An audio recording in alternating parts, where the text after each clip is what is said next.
বৃষ্টি বাদলার দিনে ভাত ভর্তা খেতে ভালোই লাগে। গতকাল অঝোর ধারার বৃষ্টি দেখে আমার হঠাৎই খুব ঝাল ঝাল ভর্তা দিয়ে ভাত খেতে মন চাচ্ছিল। তো যেই কথা সেই কাজ, ভর্তার আয়োজন শুরু করে দিলাম। আর এই যে দেখছেন, ডালের মধ্যে আজকে আমি 5 ফোড়ন দিয়েছিলাম। এটা কিন্তু আমি সব সময় দেই না, আজকেই কেন জানি দিতে মন চাচ্ছিল। আর এদিক দিয়ে আমি রান্না করে ফেললাম রুই মাছের মাথা দিয়ে লাউ। তারপর ভর্তার আর বাদ বাকি সব আইটেমগুলো রেডি করে ফেলছিলাম। এগুলো রেডি করতেই অনেক কষ্ট। তো এই যে আমার সবকিছু রেডি হয়ে গেল, এখন আমি ভর্তাটা বাটবো। আর এই পাটা আমার ঘরের মধ্যে এনে দিয়েছে আমার হেল্পিং হ্যান্ড। ও সুন্দর করে পরিষ্কার করে আমার রুমে দিয়ে গিয়েছে। জানো তো আপুরা, বিয়ের আগে না আমি কোনো কাজ করতাম না, তবে রান্না বান্নার প্রতি আমার সবসময়ই আগ্রহ ছিল, কিন্তু আম্মা আমাকে দিয়ে কখনোই রান্না করাতেন না। আচ্ছা যাই হোক, হঠাৎই না আমার মনে পড়লো বাসায় খুদের চাল আছে, আর আমরা তো একটু বোয়া ভাতও খেতে পারি।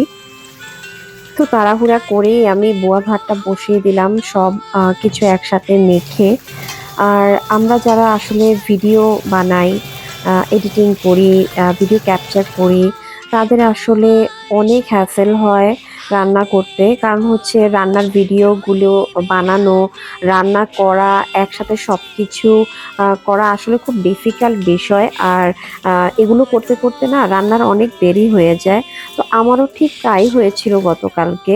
আর যেহেতু অনেক পদের ভর্তা করেছিলাম, সব কিছু অ্যারেঞ্জ করতে করতে আমার একদম দেরি হয়ে গিয়েছে।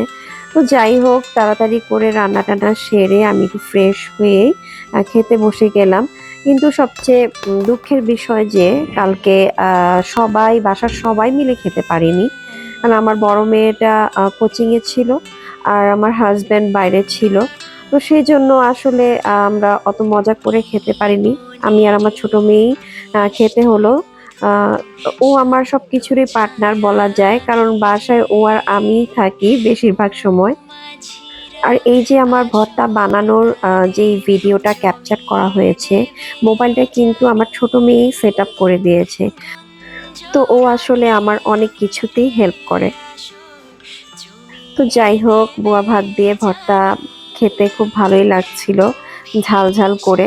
তো অনেকেই হয়তো বা বলবে এখন যে মেয়ে কি খেতে পাচ্ছে। সত্যি বলতে আমিও ছোটবেলায় এমন ছিলাম, ঝাল টক এগুলো খেতে খুব পছন্দ করতাম। আমার ছোট মেয়েটাও ঠিক তেমনই হয়েছে, ও এসব খুব পছন্দ করে।